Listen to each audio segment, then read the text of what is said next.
করেন, আপনার ইবাদত তো কবুল হবে না, ঠিক আছে, কিন্তু পরাকালে আপনার স্ত্রী পুত্র ছেলে মেয়ে যাকে খাওয়াইছেন কেউ এটার জবাবদিহি করবে না।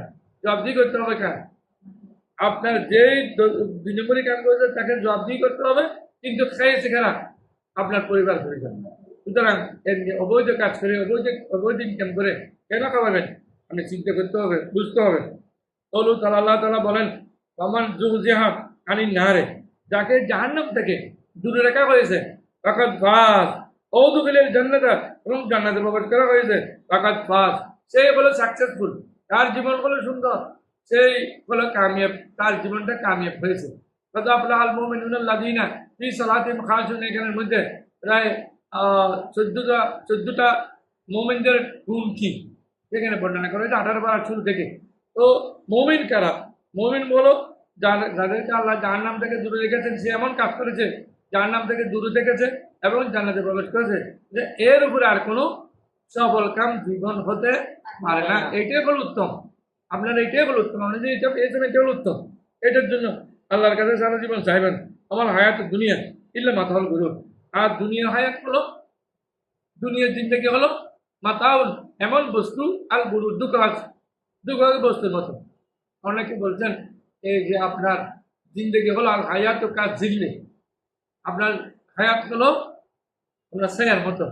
আপনি ছায়াকে যত দূর ধরতে পারবেন, আপনার ছায়া আপনি ধরতে পারবেন না, সাথে আছে না, ধরতে পারবেন না। তো দুনিয়া আপনি যত দুনিয়া বা যত কিছু উড়িয়ে যান, আপনি পরাকাল শেষ করে দিবেন, কিছু করতে পারবেন না। তো দুনিয়াকে পিছনে যখন রাখবেন, দুনিয়া আপনার পিছনে ধরবে।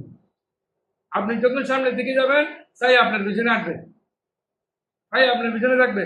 আপনি যখন ছায়া ধরতে যাবেন, তখন আপনি ছায়ার পিছনে দ্রুত দ্রুত আপনার জীবন এটা বিনষ্ট হয়ে যাবে। যেমন মাতাল গুরুর মানে দুঃখ বা জিন্দগি, ওই ওই ছায়ার মতো, যে ছায়ার পিছিয়ে পিছিয়ে আপনি ধরতেছেন ধরার জন্য। এই কখনো তারা আল্লাহ তাআলা বলেন, ওয়াদার হুম ইয়াকুলু, আপনি এদেরকে ছেড়ে দেন, ইয়া রাসূলুল্লাহ এদেরকে ছেড়ে দেন, ইয়াকুলু, এরা খাইতে থাক, এরা হচ্ছে খাওয়া দাওয়া ভর্তি করার জন্য, খাওয়া দাওয়া ভর্তি করে, যেমন বিধর্মীরা খাওয়া দাওয়া ভর্তি করে, আর কিছু নেই।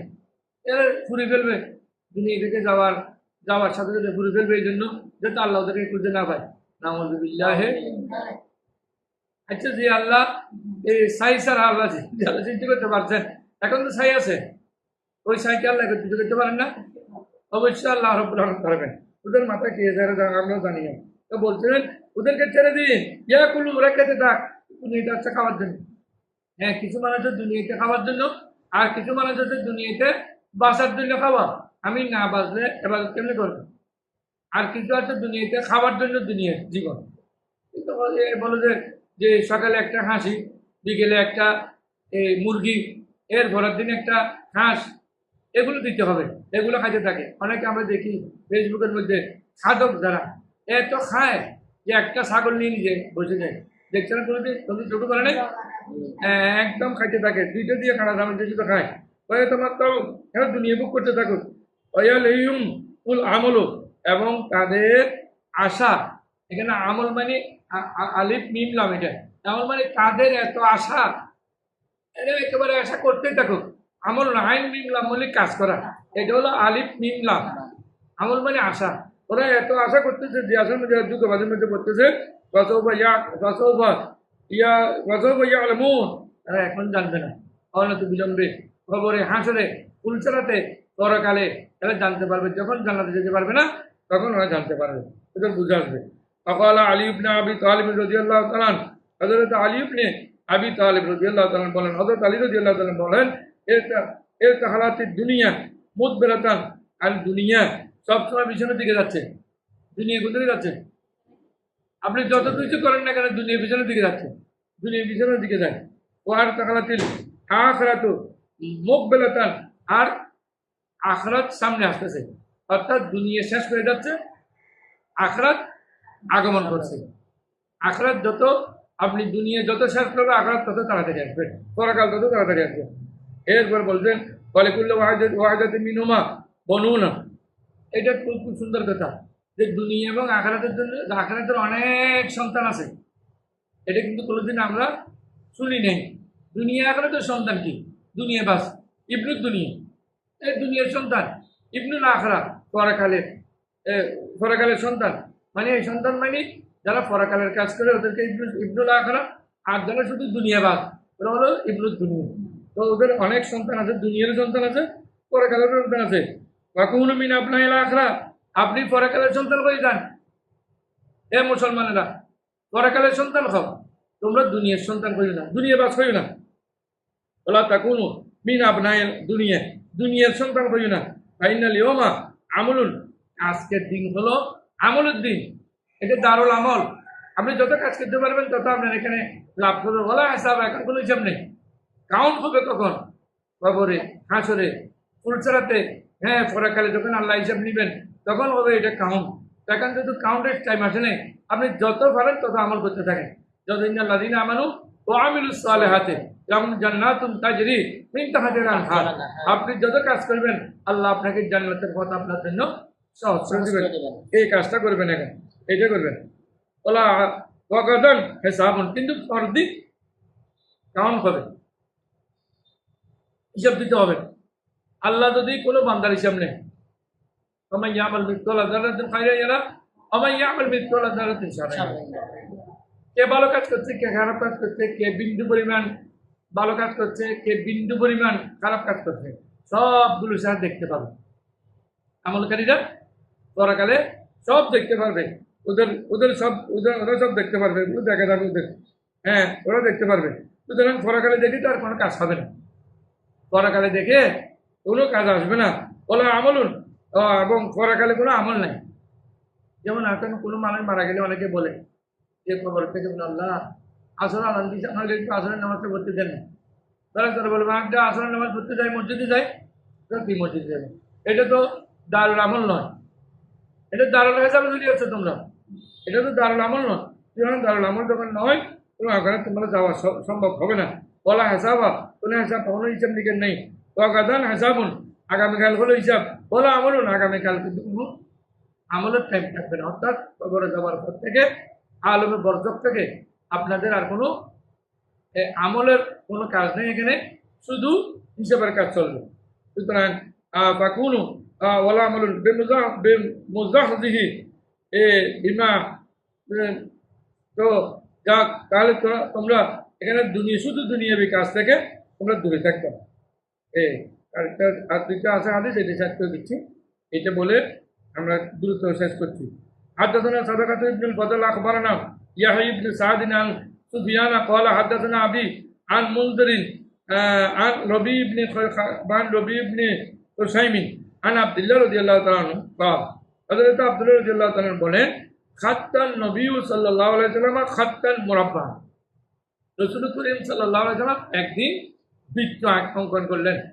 আমরা গণিত পাঠানোর সময়, জিওমেট্রিক পাঠানোর সময় বৃত্ত অঙ্কন করি না, চতুর্ভুজ, অর্থাৎ মুরাব্বান মানে চতুর্ভুজ, একটি চতুর্ভুজ অঙ্কন করলেন। অঙ্কন করে বললেন অখাত্তা খাত্তান পিল বসতে, এর মাঝখানে একটি টানলেন রেখা, মাঝখানে রেখা টানলেন। এরপরে খাওয়ার মিনহু, এটা তার একটু ওই চতুর্ভুজ থেকে একটু বাইরে হয়ে গেছে, রেখাটা একটু বাইরে হয়েছে।